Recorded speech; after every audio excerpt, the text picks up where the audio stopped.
All as well. Just upgrading the tail on the block of this motor now. Looking better. I don't know why I did something what the other one was. I've aimed up my windings, I've got my terminations ready to go. I've marked them out, which U, V, W and all that sort of stuff. W, U, V and U, V, W, vice versa. It's already been predetermined. I've just continuity of the windings, and it was easy to find which one's which. They're just too short, so I have to leave these in there as they are, and I'm going to extend the wires here on the motor. A couple of layers of heat shrink over those will be alright. So yeah, it's just too short. Much better terminal block on this motor. Look at that, screwed straight in. Much better. I've also grabbed me a little die grinder. Great for little engraving work and getting into small spaces, so the hose is thread on like that. Little Chinesium die grinder.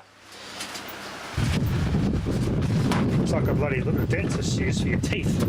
These things are really fast little die grinder. Probably should have bought a 45-degree angle one. More realistically get in the small tight spaces to cut and do things with. But I should have bought one of those because I would use one of those more than a straight one of these. It doesn't have the box either 58 or 65,000 RPM.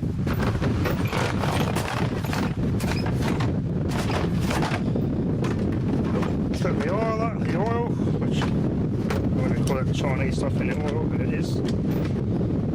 No oil in this one. Sometimes I come with oil, but this one didn't. That's alright, I've got oil here.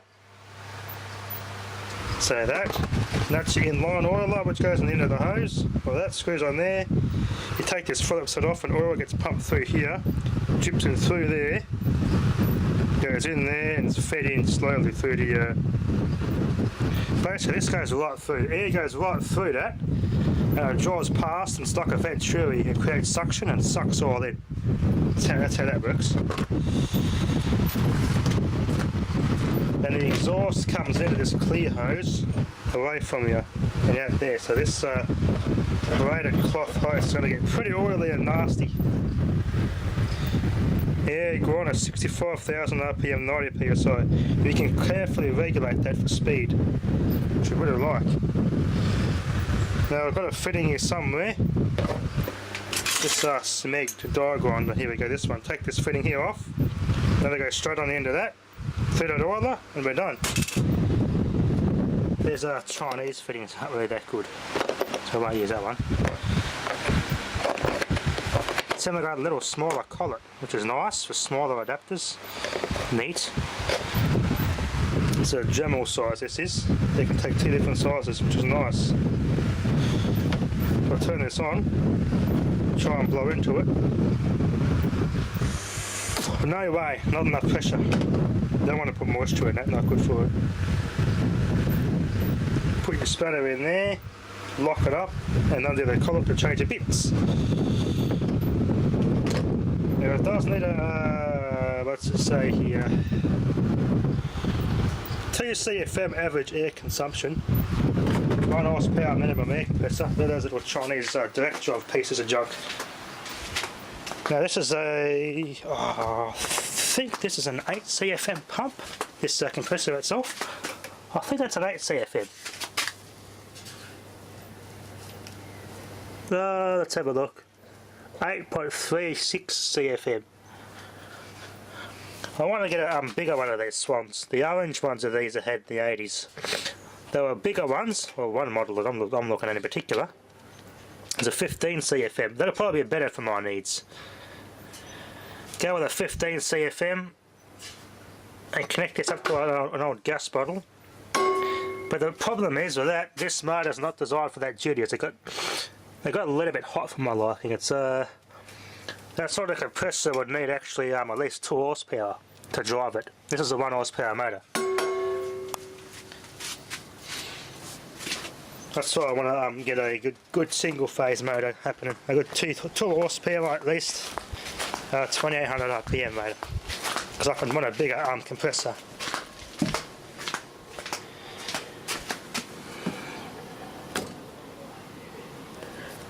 Another thing I could do, probably not anytime soon though, is build a rotary phase converter and just get a foot mount 2800 RPM 3 or 4 horsepower motor and run my compressor with that.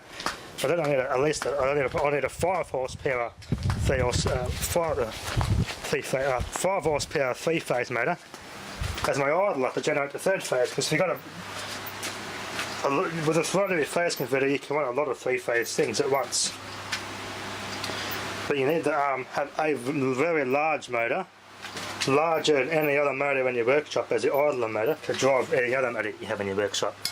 So these are all, biggest I've got here is 4 horsepower motor. I'll probably need a 5 horsepower motor in that case as the idler motor for what I'm using for as an example. Anyway, I'll leave this that's what I sort of want to how this is run hasn't complained. When I had the petrol motor on it, it was always running at full throttle. This doesn't really harm it, it's just 1300 RPM is its maximum operating speed. Well, I've had it well over 1300 RPM and it hasn't hurt it, so it's better like that. We've used it like that over 20 years. This thing's from the mid 80s, hasn't killed it, so there's not really a problem there. So I could just get a good 2 horsepower 2800 RPM motor on that. And it's not going to harm this. It's been good for 20 years, been driven past its maximum rated speed. It'd be pretty good for what I needed it for. But when I'm doing die grinding work, oh yeah, that's demanding stuff. And that's where what I'm saying, where a bigger CFM air compressor would be good, a larger tanker, that way the motor won't have to work all the time as much. I did get a little bit of a drop in pressure on that system there, doing some die grinding, general work, and yeah, I had to stop for a minute or two for the tank to catch up. You don't really want that when you're doing a lot of die grinding work. Making a little cover for that motor, I had to stop for a couple of minutes, at least 2 or 3 times, just so I can get the pressure back up to speed there, so I can cut the plate out for the guide for that motor. I really favour a much faster and bigger compressor. Anyway, I'm going to set up a little tripod here. We can get this all finished wired up. As you can see, the half of it. That's going to bolt on there like that. A wire up like that, like I wire it up normally, how it should be. I'll wire it up at delta and give it some, we'll see if it puts a bit more torque.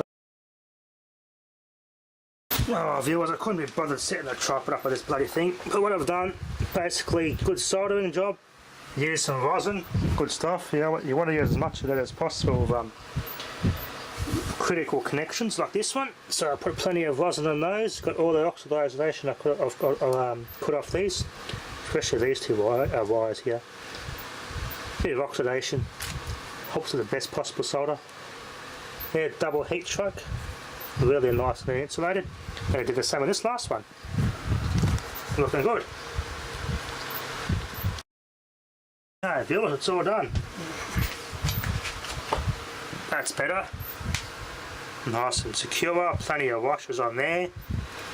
Nice and tight, and secure connections, no shorts. Awesome. Looking good in there, looking good. There's no shorts in there. Looking good. Now I can put this terminal cover back on. Like that, on there.